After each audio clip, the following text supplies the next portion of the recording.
Hello and welcome back to the Middling Along podcast. I'm your host, Emma Thomas, founder of The Triple Shift and Managing the Menopause. My guest today is Dr Rachael Crystal. Rachel's a GP and British Menopause Society accredited menopause specialist at Manchester Menopause Hive, which is a menopause clinic providing evidence-based holistic care to women across the UK. And she also has a coaching practice supporting clients to overcome burnout and grow their confidence and energy both professionally and personally. Her work bridges medical expertise and psychologically informed coaching to support both body and mind during midlife. And she believes that when you begin to work with your body, everything changes. Rachael is also the host of The Burnout Revolution, her podcast and Substack, redefining our relationship to burnout and well-being. Welcome to the podcast, Rachael. Oh, thank you so much for having me, Emma. So we've had a couple of good chats offline about your brilliant master's research, but I really wanted to kind of bring that to my listeners as well. So you are delving into experiences of professional women who are experiencing burnout during perimenopause. So I hope that you're happy to delve into that and tell us a lot about what you discovered through that research. Yeah, no, thank you, Emma. And yes, I will go into what the research uncovered. I wonder if it might be helpful first for listeners to understand a little bit about how I came to choose that topic for my research. I was just thinking that as I was saying it, I thought, well, it'd be good to unpack some of the reasons why you decided to go down that route. Yeah, absolutely. So working as a GP and a menopause specialist, obviously I see lots of women coming sort of struggling with symptoms that they either recognise or don't necessarily recognise initially as perimenopause, menopause related, and other hormonal symptoms.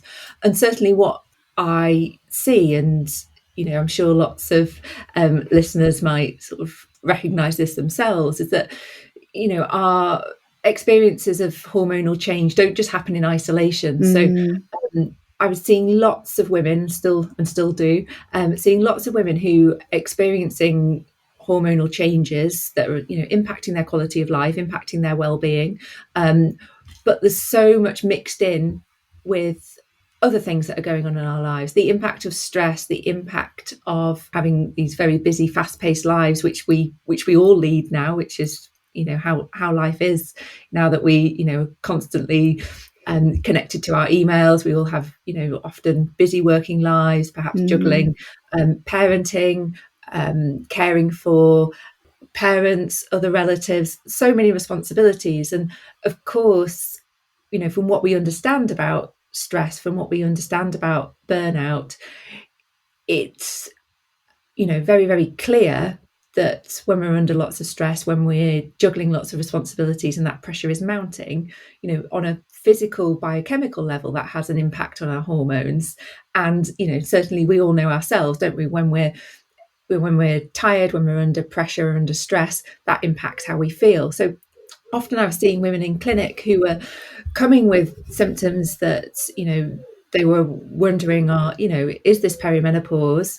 Some of those symptoms like exhaustion, brain fog, having no energy, that apathy, and the psychological symptoms of menopause. And of course, these, their hormones are definitely changing. And yes, their hormones are playing a big part in this. But we can't separate that from what's going on in our lives often.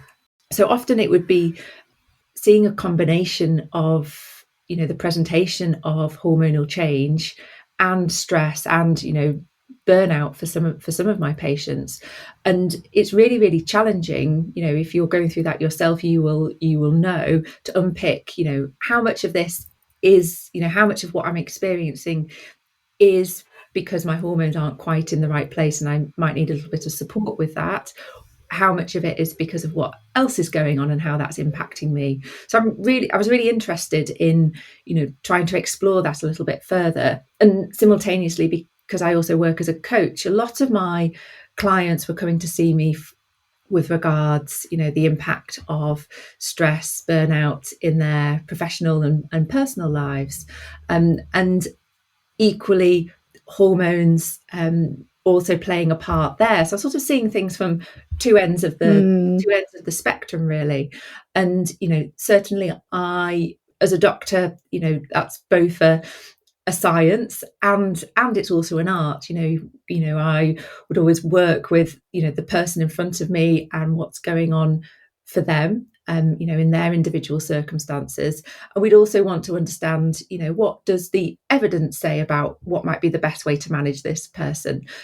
So it's not just one or the other. We want to sort of marry that two together. If we just go by evidence and science and research, then we miss the whole experience of that person's life. It's really, really important to practice holistically. We don't just want to be pigeonholing people into, you just need more hormones, you just need more estrogen, for example. We want to be looking at the whole experience.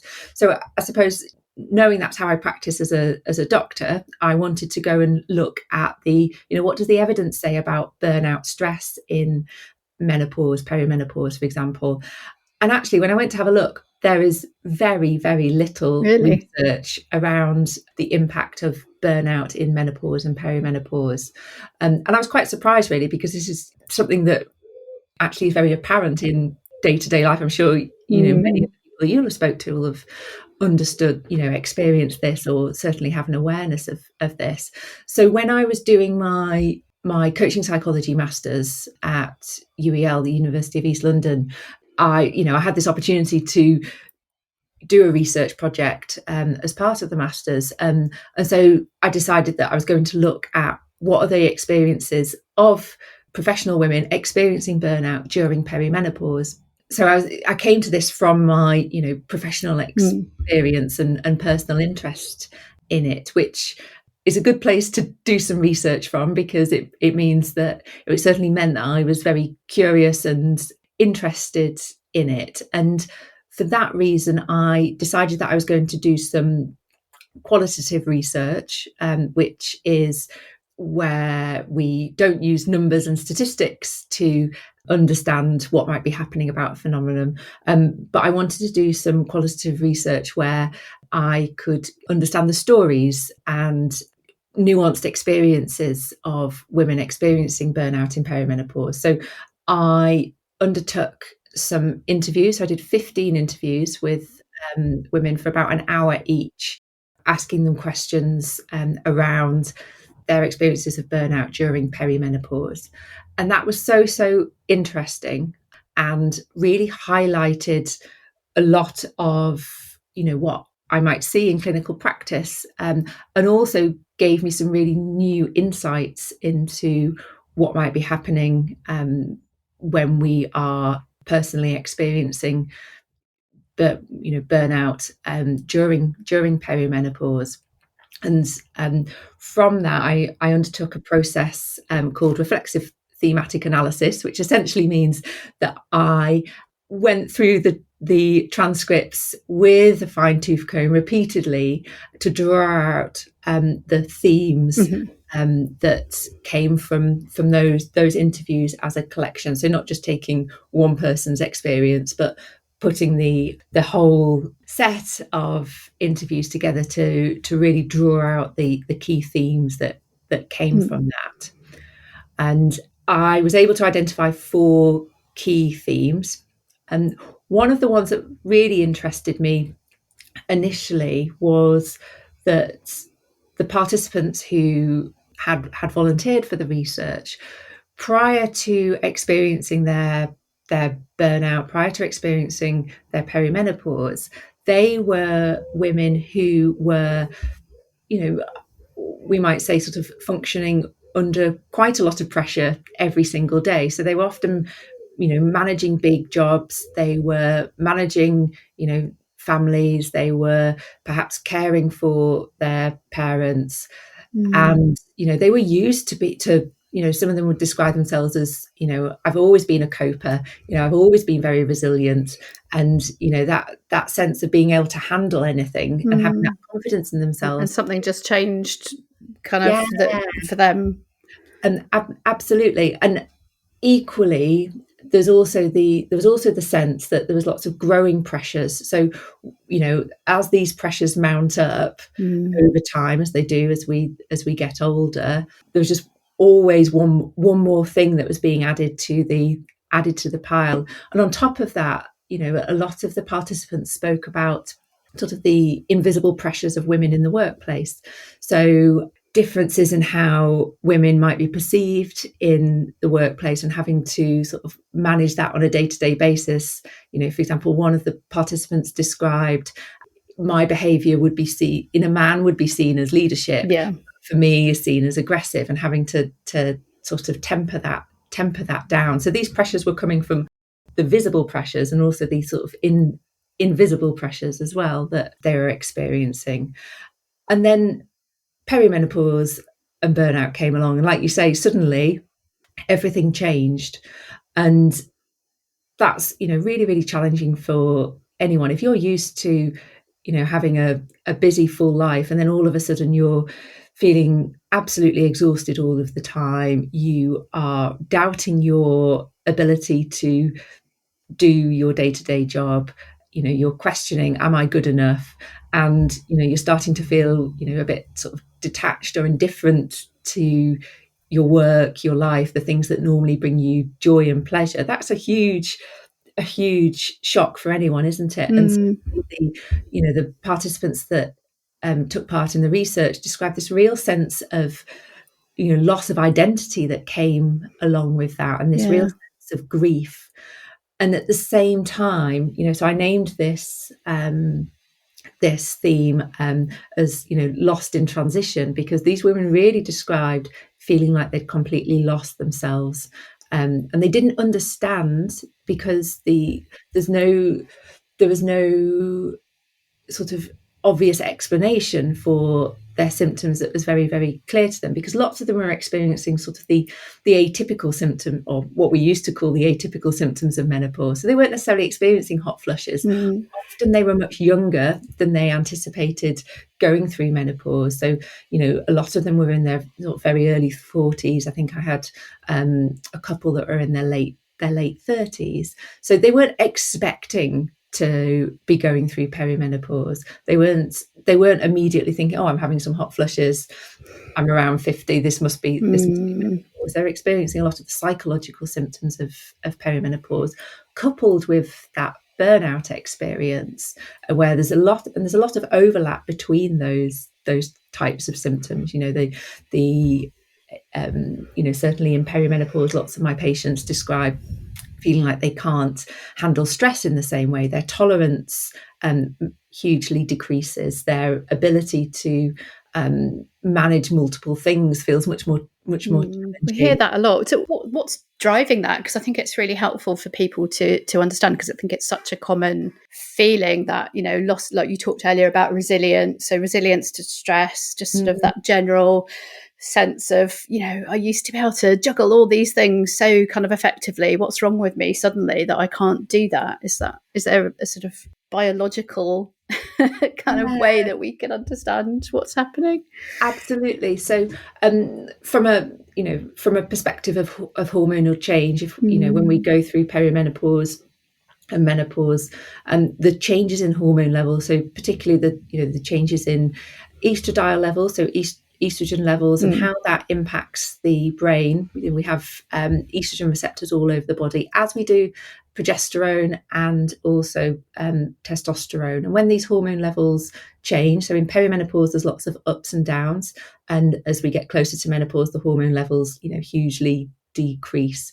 And those changes in hormone levels really impact the receptors in the brain and the parts of the brain that are helpful for that clear thinking, helpful for resilience, helpful for the ability to navigate multiple things. So it's often because of those hormone changes and how that impacts the brain that we lose that sense of ability to navigate those things as easily as we might do. And then on top of that, we also have the knock-on effects of not sleeping as well.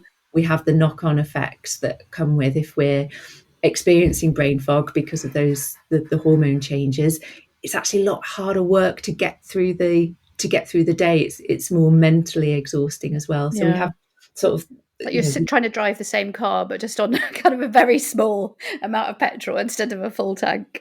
Absolutely, yes. It's really having to push ourselves through on top of, already these hormonal changes and how that affects the brain. So then if we add in high levels of stress resulting in burnout, and I suppose in terms of what burnout is, how does it differ from stress? Yeah, I think that's helpful to unpack, because I think sometimes it's a bit of a nebulous term, isn't it? If someone says they're experiencing burnout, what does that actually kind of look and feel like? And how can we recognise it either in ourselves or other people? Yeah, and I certainly find, yes, there is a huge sort of breadth of experience when people describe feeling burnt out. And I think if anyone's ever experienced that, they will know that for themselves often.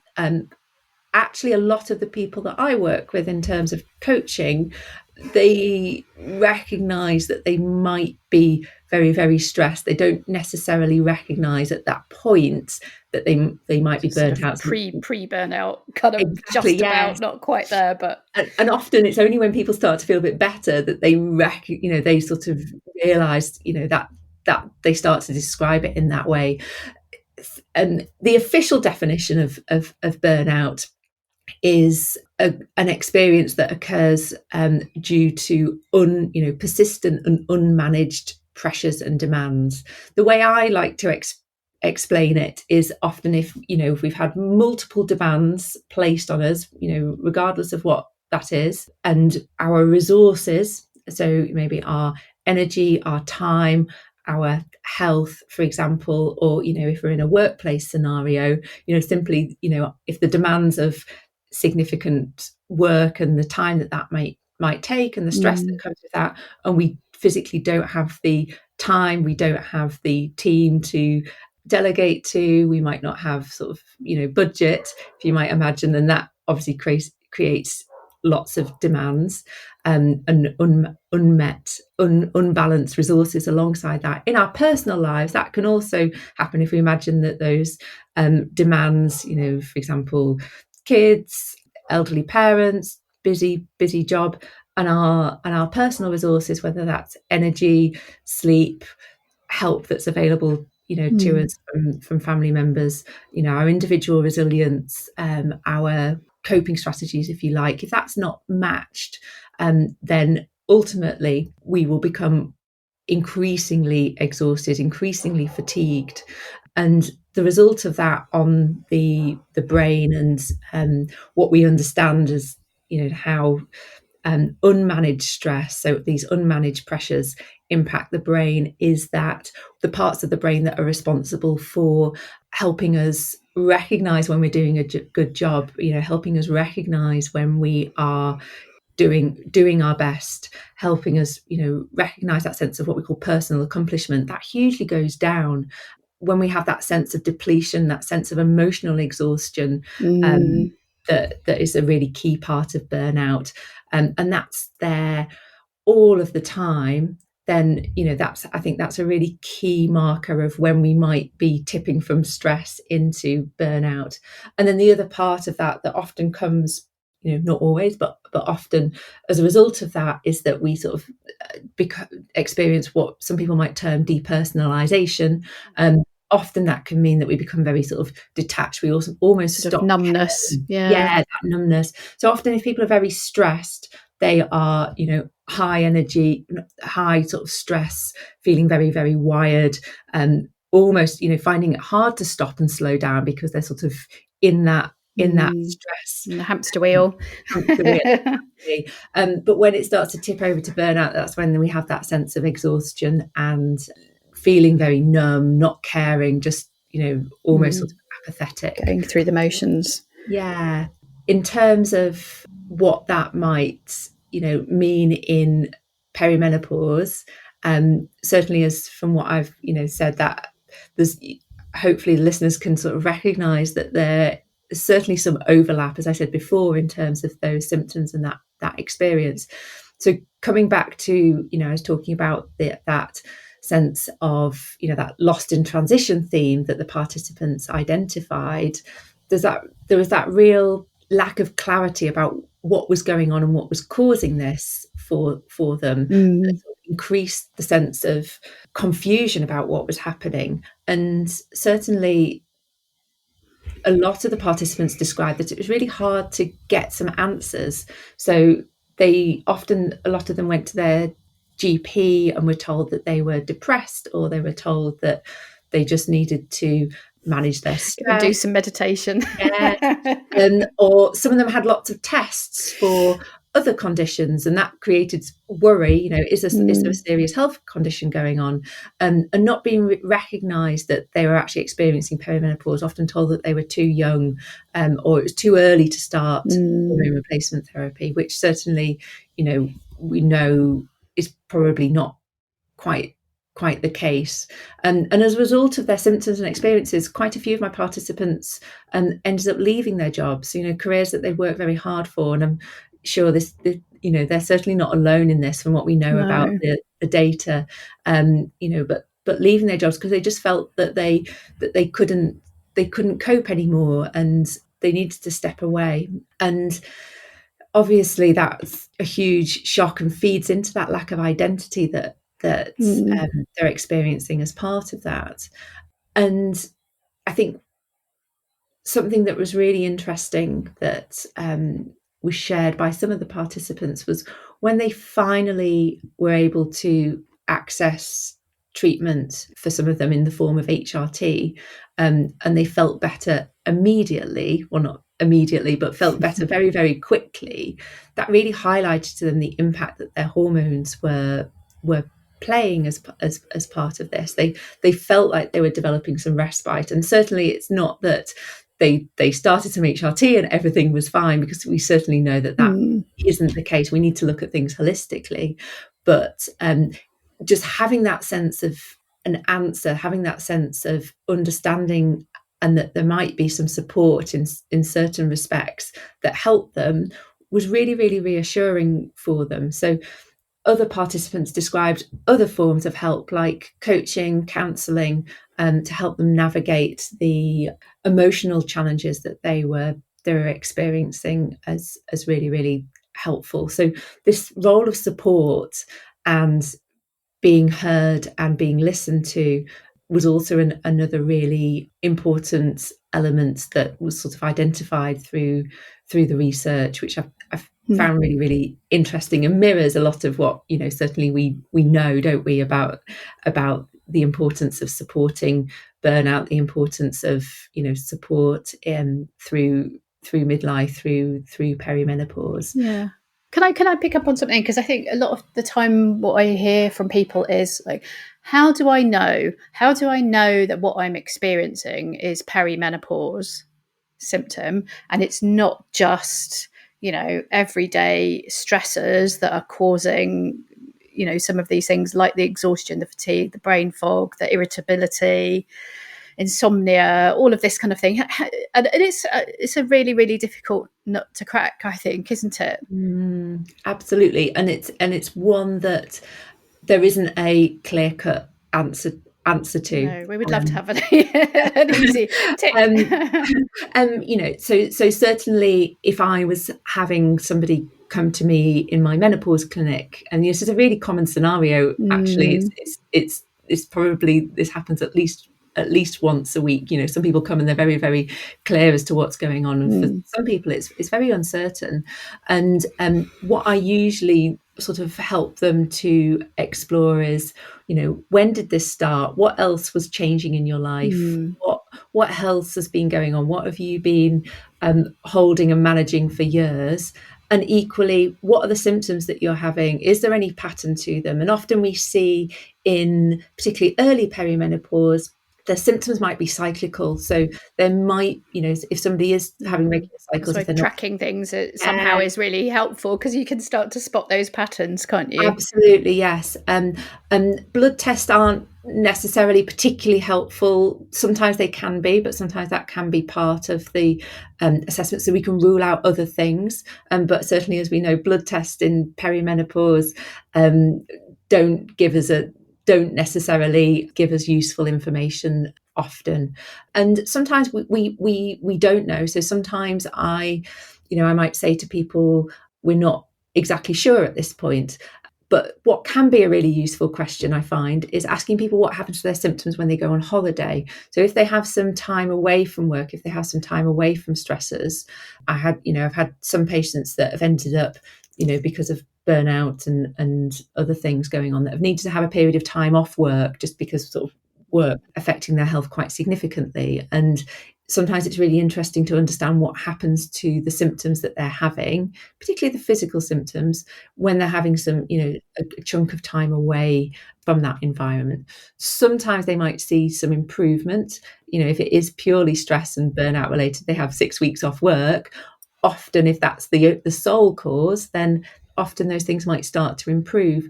In reality, and certainly what was identified through the research, is that often both of these things are coexisting together, and often there's an interconnection of perimenopausal symptoms and symptoms of burnout so and they're stress. both influencing each other in Absolutely. this sort of negative Yes, feedback loop. absolutely. And certainly we know from what we understand about the role of fatigue, for example, in perimenopause and hormonal change. Actually, that hormonal change is exacerbating that fatigue, and also stress is also exacerbating it, and also our ability to navigate and manage stressors in the same way isn't quite the same. So then that exacerbates the symptoms of burnout. So there's certainly what the research interviews highlighted was that they are key drivers of each other. And so if we're able to manage to improve our symptoms in some respects, and certainly to manage, for example, either manage the burnout and take steps to address that, and there might be lots of different ways of doing that. And or if we're able to support hormonal change, whether that's with hormone replacement therapy or whether it's with other lifestyle changes, because often it's a combination of the two. And not everybody wants to take hormone replacement therapy. It's not always appropriate for people who might have had a hormone receptor positive cancer, for example. But if we can manage those symptoms and support that with lifestyle, often that will help to improve both of both the burnout and perimenopause experience. So I think one of the things that was also highlighted, that again is one of those things that we know, and yet can be so challenging still, even though the menopause field has changed significantly since I started working in it. And so what I know is that there's so much more support available, and there's so much more awareness, which is fantastic. But the role of good quality support for perimenopause, for menopause, in both life and in the workplace is really, really key, because I think once we know that we're not alone, once we know that there is some support available and options available, that offered a really sort of helpful resource for the participants. And certainly that's what I see day to day in my working life as well. You talk also in the sort of the summary that you sent to me about this sort of finish with some good news about this kind of sense of empowerment coming out, or sort of the other side, if you like, sort of having gone through navigating perhaps a very tricky time, but then kind of coming out of that feeling quite different. And I think that's something that's really important to share. So can you talk a little bit more about that? Hugely, yes, absolutely, yes, and thank you for highlighting that, Emma, because I think for me, although the research is really useful to understand what's going on with burnout, the key thing is that actually it was a really empowering experience for a lot of the participants. So one of the participants described it, this whole experience as a reckoning, and it gave her the opportunity to really reevaluate how she was living her life, what was working for her, what was not working for her, and making some really important decisions that would help support her well-being, help support how she navigated her relationships, how she showed up in the workplace. And it sort of gave her this confidence. And the confidence thing I thought was really, really interesting, because that was often something that really, really is depleted in burnout, and can, really, really depleted, that we see in perimenopause, menopause. So to have the participants describe how their confidence was hugely boosted through coming out of that other side of the experience, having access and support, having, really taken this opportunity to reevaluate what was going on in their lives, and how they wanted to live the rest of their lives, really, really, I thought was, a really, really positive beacon for lots of people who might be sort of stuck in that tricky part. That was a really, really fantastic, certainly for me, it was a really, really sort of fantastic and positive thing to be hearing. And there's a few things that sort of seemed particularly important as part of that. And I think one of those things was boundaries. So a lot of the participants described the role of developing stronger boundaries as really, really instrumental in supporting them moving forward. Yeah. And I think there was also this sense of having a sense of freedom, and having a sense of, I think it comes with that, not caring as much, having been through the experiences that they have been, and realizing, actually, this is I'm entering into the next phase of my life. How do I want to sort of recalibrating? And absolutely, yeah. So I thought that element of things was really, really, really, really key, I think, to remember through all of this. It was interesting. I know, obviously, you're a coach as well, aren't you, Emma? The role of coaching certainly was really positive and supportive for many of the participants, in supporting them to sort of identify what their values are now, supporting them with that confidence. I know you had, I think, was it Julie Smith on the podcast talking about it seems to be a recurring theme, and it's certainly, I think it's something that actually both men and women seem to really struggle with. And I think sometimes people think, oh, it must just be me that is struggling with this, and I think it's almost a universal thing, that just some of us are kind of better at hiding it away than others are. And it's sort of, it does seem to be a really a big common kind of thread through people's perimenopause experiences, that kind of confidence takes a bit of a nosedive. So I think hearing that it can come back with the right sort of environment and the right sort of support, and like you say, whether that's a coach, or whether it's you find kind of another great support system, or at work maybe you've got some women's network or a menopause network where you can have that. You talk in your research as well about psychological safety, that space where you can be open and honest about what's going on, and that other people can sort of share the things that have helped them. So that's all, normalizing having these conversations is just why that's so important, really, that people don't feel they've got to kind of carry all of this on their own. Yeah, absolutely. And I think as part of that, I know you've had, I think it's Sarah Barnes talking about cold water therapy, and that was also a theme that came out. And as supportive, spending time in nature, other sorts of activities where they can come together with other women, that community, groups, that community, and also with that sense of nature and being outside, and just being able to share openly in a way that is without the sort of masks that often are so normalized that we wear. I thought was really, really important as part of that sort of creating that safety and that normalization of talking about what's going on for us, whether that's purely the physical symptoms of menopause, but also the psychological elements. I suppose it just comes back to that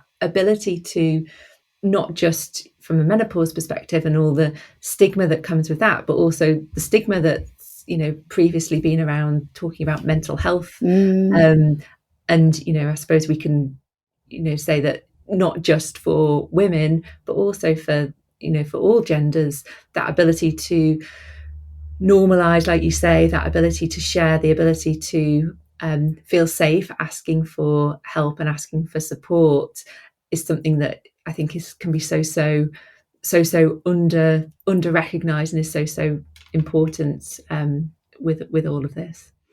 Well, thank you so much for coming and talking about your research. Hopefully adding to that body of what little research there is, and hopefully more people will also feel driven to keep exploring this, because I think it's certainly an important topic that is impacting a lot of people. And I guess the more that we know and understand kind of how those two sides of the same coin interact and influence one another, the better. So, Rachel, where else can people find you online if they want to hear a bit more about your work and what you're doing? So you can find me at The Burnout Revolution, which is my podcast and Substack newsletter. We'll pop the link in the show notes. So yes, you can sign up there and read all of the sort of previous articles that I've written, listen to the previous podcast episodes, and you can also find out more about my menopause clinic work at Manchester Menopause Hive on our website, and we also have an Instagram. Great. Thank you so much, Rachel. I think we could quite happily have talked about this for at least another hour. Thank you so much for coming and sharing your research. It's been really, really, really interesting. And I think quite sure it will have resonated with lots of people listening. So thank you. Thank you so much for having me. It's been a pleasure. Thanks for listening to the Middling Along podcast. If you enjoyed today's episode, please go and leave us a review over at Apple Podcasts. You can check out the full back catalogue of all our episodes over at midlingalong.com. You can also find out more about my work as a coach and go to www.thetripleshift.org.